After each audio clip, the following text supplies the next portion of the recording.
Just a reminder to vote in this week's Locals poll, where you decide what deck I take to Locals every single week. Without any further ado, I hope you enjoyed the video.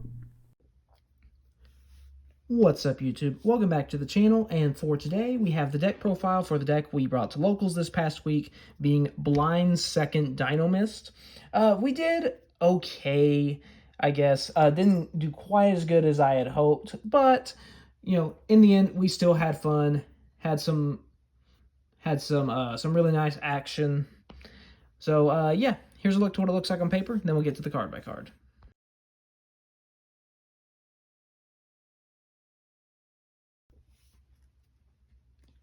Okay, so starting off with the monsters, I'm going to talk about 3 copies of our main boss, if you will, being Dinomist Spinos. Running 3 of it.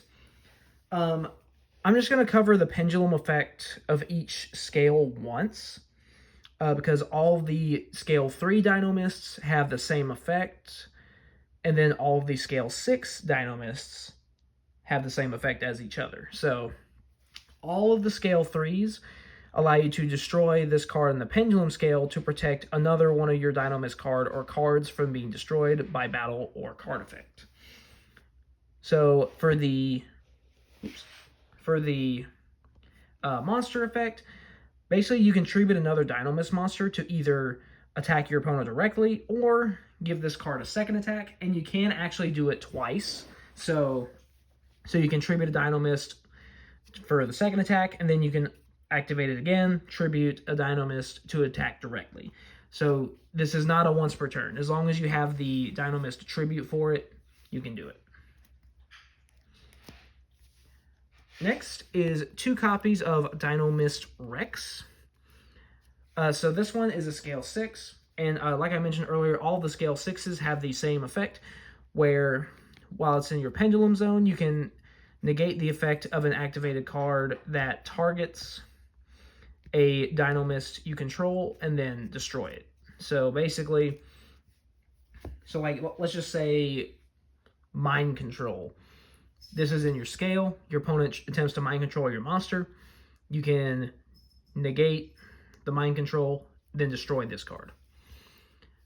So monster effect, while this one, after this one attacks, you can tribute another Dinomist monster to either give it a second attack in a row with piercing, or you can shuffle a card from your opponent's hand at random or from their side of the field into the deck, and then it gains 100 attack, bringing it up to 2,500.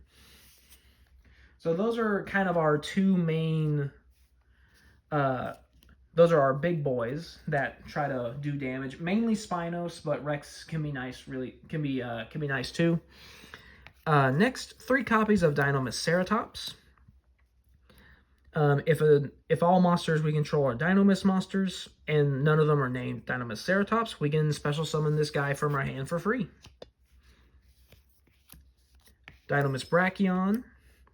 If you don't control Dinomist Brachion in your monster zone, and your opponent controls the highest attack on the field, you can special summon this guy from your hand for free. Next, Dynamite Powerload, the Draco Slayer. We are running 2 of them. So this is the only one with a unique pendulum effect, where basically you can target either a Draco Slayer or a Dinomist card in your other pendulum zone and special summon it. And the monster effect usually doesn't come up, but basically it allows you to add a Draco Slayer or Dinomist pendulum monster from your extra deck to your hand when tributed. That normally doesn't come up very much, but it's mainly for the scale effect where you can put an extra body on the field to try to OTK. This is literally just a really simple swarm OTK strategy. Next, Dinomist Terran. When this card destroys an opponent's monster by battle, you can add a Dinomist card from your deck to your hand.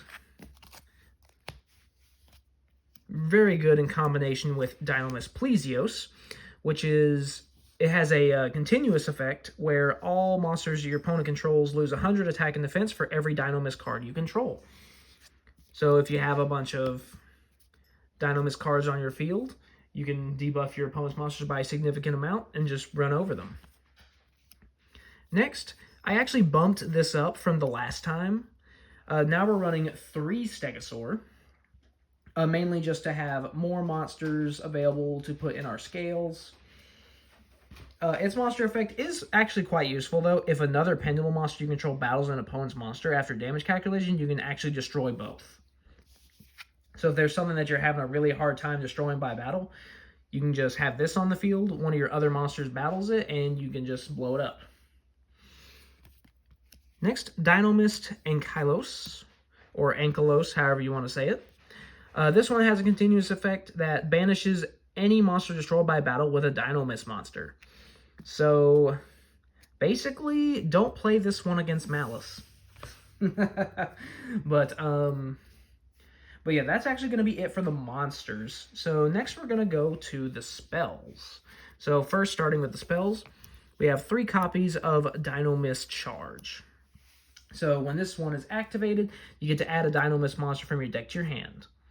And then once per turn, if a Dinomist card or cards is added from the field to your extra deck face up, add one of those cards to your hand. That is a mandatory effect. So that will have to be Chain Link 1 if you are a turn player.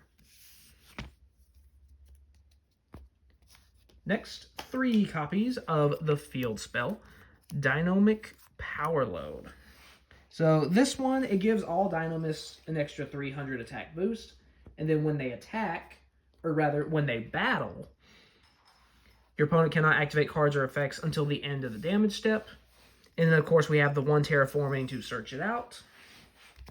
So yeah, it just makes it to where certain effects in the battle phase and certain spell or trap cards become useless. Again, just trying to facilitate the OTK. Next, to help with that, 3 copies of Raigeki. This is basically just to wipe the board, so that way we can just go to town. 3 limiter removal, in order to try to capitalize on the hopefully empty field and just really push for damage. And then 2 copies of Dinomist Howling. So when this card is activated, you get to place up to 2 Dinomist Pendulum monsters from your deck into your Pendulum Zone. But, oh, and one thing I did actually forget to mention with this guy here is he's always treated as a Dinomist card. So you can place him with the trap. I did forget to mention that. But, and then it also has a second effect where if it's already face up on the field, you can tribute a Dinomist monster to target a card your opponent controls and return it to the hand. So it's pretty decent removal, and of course that will trigger the effect of Dinomist Charge, because when a Pendulum monster is tributed, it goes face up to the extra deck. You can use this to add it back to your hand. So that way, if you are either A, unable to get the OTK or forced to go first, then you at least have something that you can do. But, yeah. That's actually it for the deck profile currently.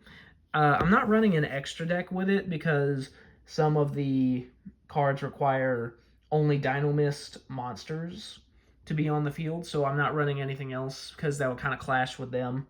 And I'm also just going for the blind second machine OTK limiter removal shenanigans because I love stupid stuff like that. But I am thinking about putting together a side deck for it, though. Basically, it would be a conversion side deck where we pivot from an OTK strategy to a stun strategy. So that way, if either our opponent puts up too many negates, or if I know they're going to make us go first, I can side into a bunch of floodgates and things like that to really make it difficult for them to do anything, since I'll be going first. Things like Rivalry, Gozen, stuff like that. But, yeah, I don't know. I'm thinking about it, but that'll be for a later day. I got to do some research on what I want to do for it. But, yeah, so next time this comes onto the locals poll, we should have a side deck for it, a conversion side deck that will basically go from OTK to stun. So yeah, that'll be fun. I guess it'll be fun to try to make that work. I always like a challenge. So yeah, like, subscribe, vote in the locals poll, all that good stuff, and I'll see you guys next time.